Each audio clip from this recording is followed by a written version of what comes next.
वर्णन आता है कैलाश की गुफाओं में सिद्ध पुरुष साधु जन रहते हैं और उसी दिव्य वातावरण में आज शंकर भगवान सुंदर भाव से शिव और पार्वती जी की वार्ता को बताते हैं। तुलसीदास जी कहते हैं मैं किन शब्दों का वर्णन करूं। शंकर भगवान ने आज प्रातःकालीन वेला में अपने नित्य कर्म से निवृत्त होकर वृक्षचर्म बिछाकर के शंकर भगवान ने आज बड़ा ही सुंदर वस्त्र पहने हुए हैं। तुलसीदास जी महाराज ने शंकर भगवान का सुंदर श्रृंगार किया है और सुंदर भस्म लगाई हुई है, मुंडों की माला पहनी हुई है, नागों को लपेटा है।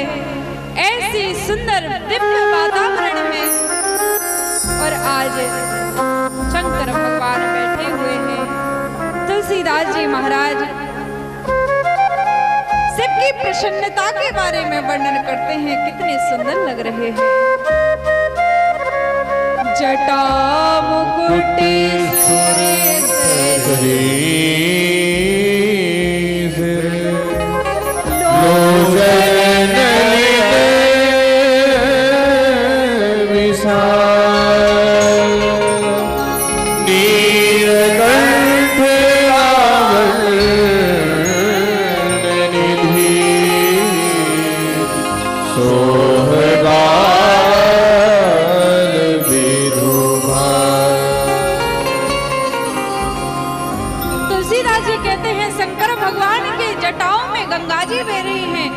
गंगा जी बहती है, कितनी सुंदर लग रही है।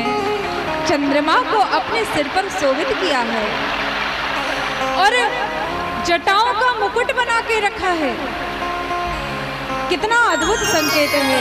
जटाओं का मुकुट बनाते हैं, कितने सुंदर स्वरूप में भगवान बैठे हुए हैं। तुलसीदास जी ने लिखा जटा मुकुट सुर सरित। भगवान जटा का मुकुट बनाते हैं, कितना अद्भुत संकेत मिलता है। प्रत्येक जो वक्ता होता है, वक्ता के मस्तक पर जटाएं होनी चाहिए। जटाएं केवल बालों की नहीं, हमारे विचारों की होना चाहिए। लेकिन विचार बिखरे हुए नहीं रहना चाहिए। जिस प्रकार जटाएं बिखरी हुई रहती हैं, शंकर भगवान की जटाएं बंधी हुई हैं, विचार भी बिखरे हुए रहते हैं।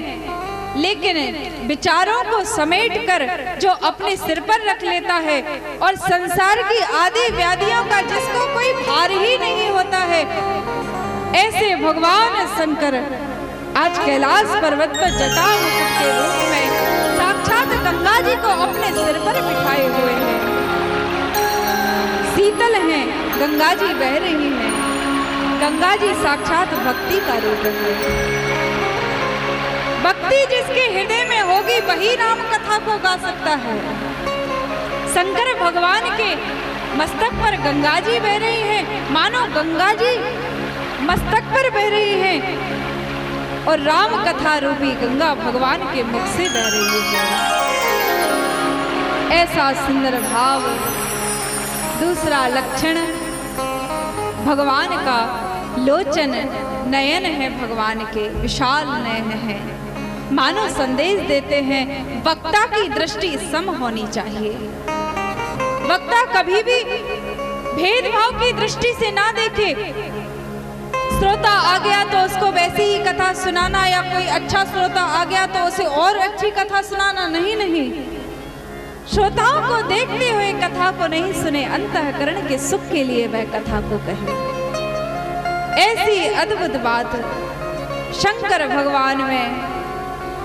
और आज माता पार्वती ने देखा शंकर भगवान बैठे हुए हैं तो सुंदर भाव से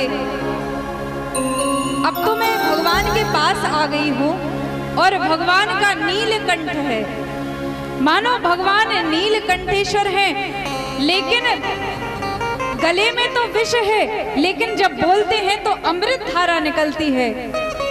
शंकर भगवान कहते हैं वक्ता को ऐसा ही होना चाहिए, भले ही उसके अंदर विष क्यों ना हो, लेकिन जब वो बोले तो उसके मुख से अमृत की धारा निकलनी चाहिए।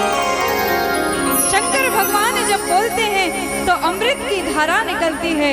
और गोस्वामी जी महाराज कहते हैं, करी प्रणाम राम त्रिपुरारी, करी प्रणाम राम त्रिपुरारी,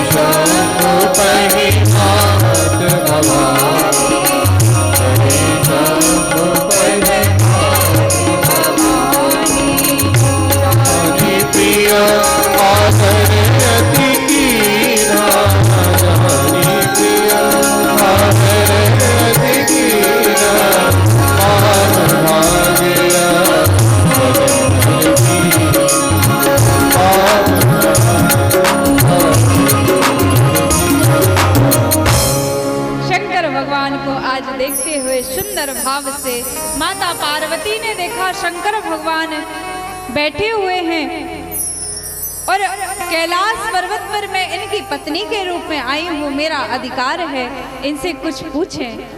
पार्वती मैया पास में जाती हैं। शंकर भगवान ने देखा, मन ही मन हर्षित होते हैं। माता पार्वती को वाम भाग में आसन देते हैं। दक्ष कुमारी थी, अभिमान था, इसलिए शंकर भगवान ने त्याग दिया था, लेकिन आज तो साक्षात श्रद्धा स्वरूपा पार्वती के रूप में है, इसीलिए आज वाम भाग में आसन दिया है।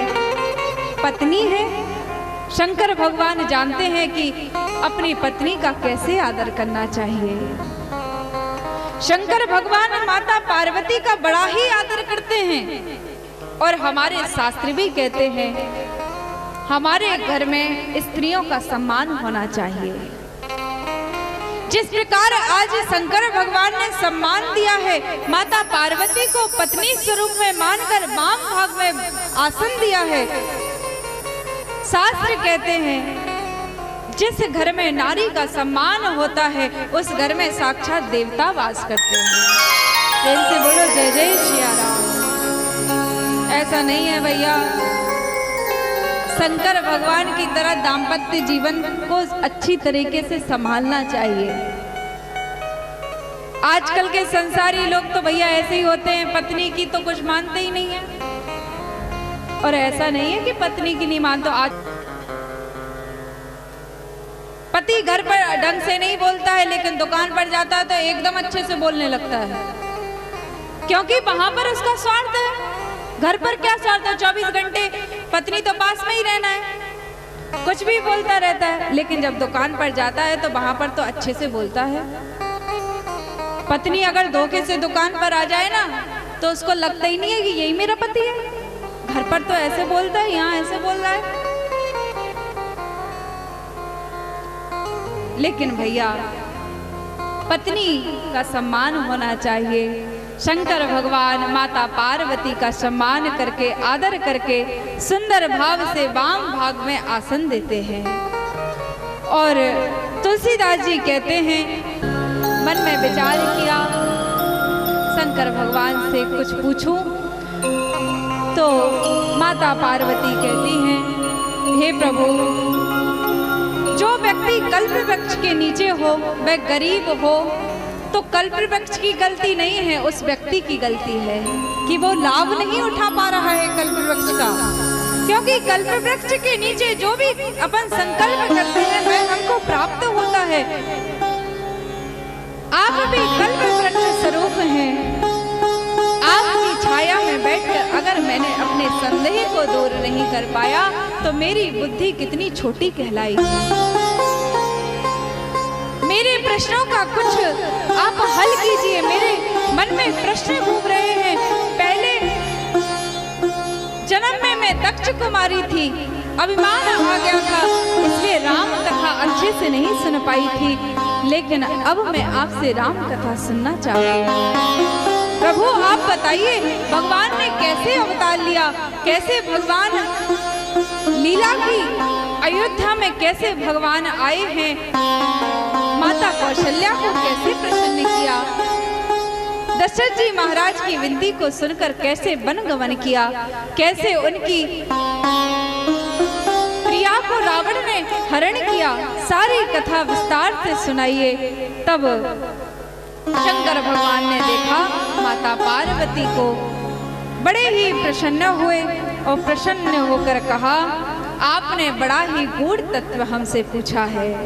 गोस्वामी जी कहते हैं, शंकर भगवान से जब पूछा तो शंकर भगवान माता पार्वती से कहते हैं, गूढ़ तत्व ना साधु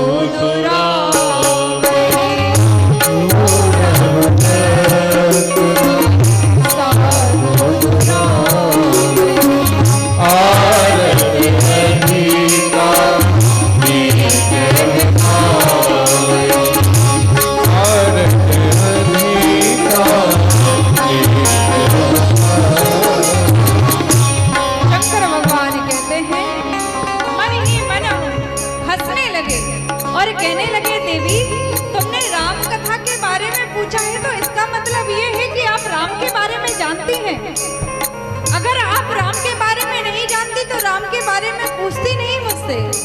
आप राम के बारे में जानती हैं, राम के तत्व को जानती हैं, इसीलिए आपने राम कथा को पूछा है। शंकर भगवान बड़े प्रसन्न होते हैं और कहते हैं, देवी बड़ा ही सुंदर प्रश्न किया है और इसका उत्तर मैं आपको जरूर दूंगा। राम कथा के बारे में सुनकर शंकर भगवान के हृदय में रामचरित रूपी ज्वार उठने लगा और बड़े ही प्रसन्न होकर, पहले तो शंकर भगवान अंतर्मुखी थे, ध्यान में बैठे हुए थे, लेकिन पार्वती जी ने जब प्रश्न पूछा तो बहिर्मुखी हो गए, मन से बाहर निकले और कहने लगे, मैं तुम्हें कथा सुनाता हूँ।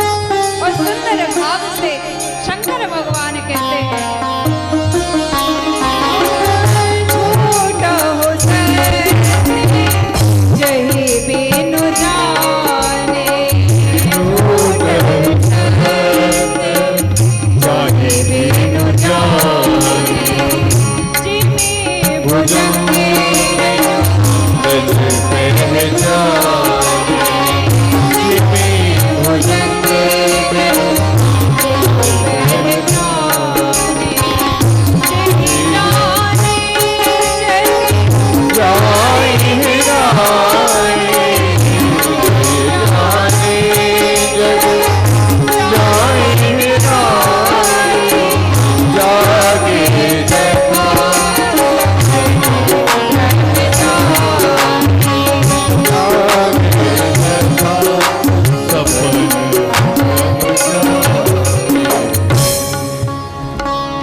कहते हैं, माता पार्वती प्रश्न को पूछा तो शंकर भगवान कहते हैं, देवी मैं अद्भुत कथा का वर्णन तुमसे करूंगा। अरे वह तो ऐसा सत्य स्वरूप है, लेकिन हमको वह असत्य लगता है और संसार सत्य लगता है। राम रूप तो ऐसा है, राम तत्व तो ऐसा है, जिस प्रकार जब हम अंधेरे में जाते हैं तो रस्सी सर्प लगती है, लेकिन जब प्रकाश में आते हैं तो हमारी राशि टूट जाती है। अरे ये सर्प नहीं है, ये तो रस्सी है।